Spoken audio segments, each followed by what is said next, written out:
Здравейте, приятели! Аз искам да ви представя новите неща, които съм добавил в къстъм терцата. Както знаете, добавих и логика, която може да правите свои собствени интервали. Ще се опитам да бъда максимално кратък. Отваряме портовете на приложението. Отваряме ги и вече само бърза сверка.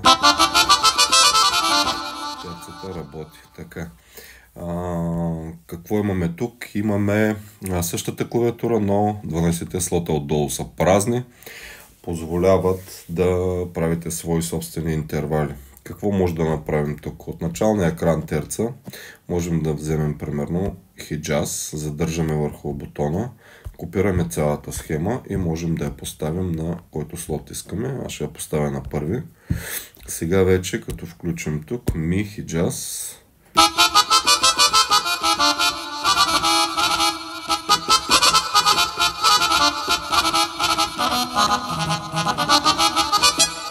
така, какви опции имаме тук на този Hijaz сега? Можем да го задържим и можем да променим името, да го копираме отново, да го поставим на друго място, да го едитнем или да го изтрием. Сега искам да вляза в Edit мода. Както виждате, тук вече се отваря клавиатура с октавови наклонения и самите интервали на зададения Hijaz. В момента, може би е леко объркващо, но мисля, че така е най-добре. Както виждате, на клавиш до пише E3, което всъщност какво означава, че когато натиснете до, терцовия ви тон е ми. Ако го променим, да речем на ми бемол, трябва да натиснем дайала отгоре на минус, което ще рече 3 полутона. Значи можете да гледате полутоновете отгоре, чисто като математическа стойност, или като клавиш, който се изобразява върху самия.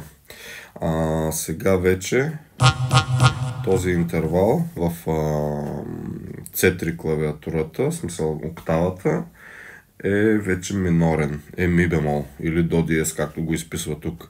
Ще го върна, ще отида на четвърта октава. Този интервал е голяма терца, нали? На до, променям го минус 1 и става малка терца. Сега искам да уточня, че тук, ако трябва да правите цялостна промяна, искате вашия Hijaz първата степен да прави минорна терца, а по стандарт тя е мажорна, трябва да отидете на всяка една октава и да промените стойността на всеки един клавиш до. Сега ще го изтрия този Hijaz. Да речем, че е стрит. Да, тук имаме чисти тонови, което е унисон.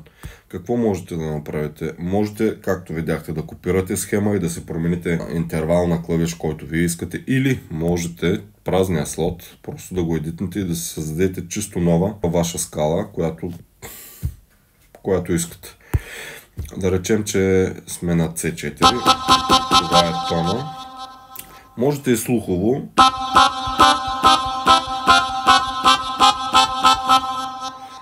Както виждате, тук натиснах нещо без да искам. Както виждате,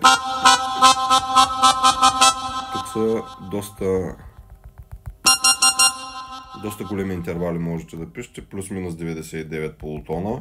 Така че съм ви дал пълна свобода да правите каквото искате с тези интервали, да се пишете каквито искате ваши.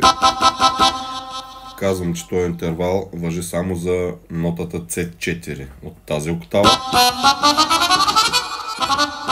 Всички останали ще свирят унисон, докато не бъдат променени. Да речем, до е така, на ре ще задам плюс 3 минорна, на ми ще задам плюс 4 мажорна.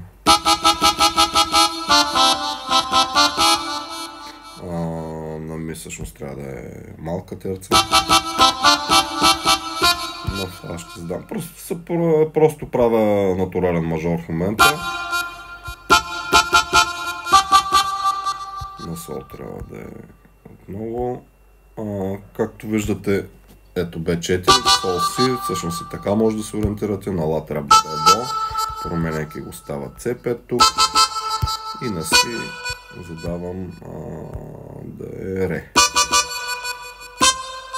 И на така. За да отидете на следващия тон до, трябва да мръднете октавата нагоре. И вече това е тонът, с който работите.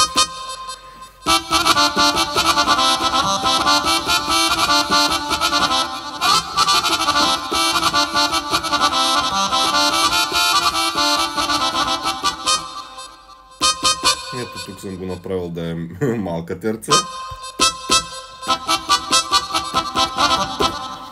Този пресет, когато натиснете Down, вече е на слот 1.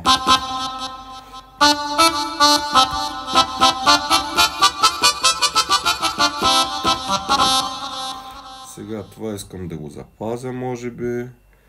Всъщност няма бутон за запазване, тъй като натиснете Down, то се запазва автоматично.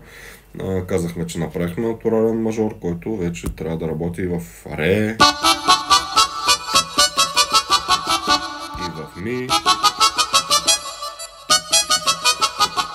в фа също. Значи това, което правите, го правите за до мажор, а вече от тук, на основния екран, можете вече да се променяте.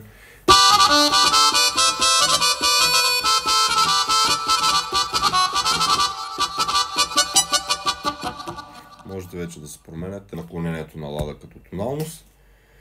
Това е, мисля, че ви давам пълна свобода да правите каквито искате интервали, терции.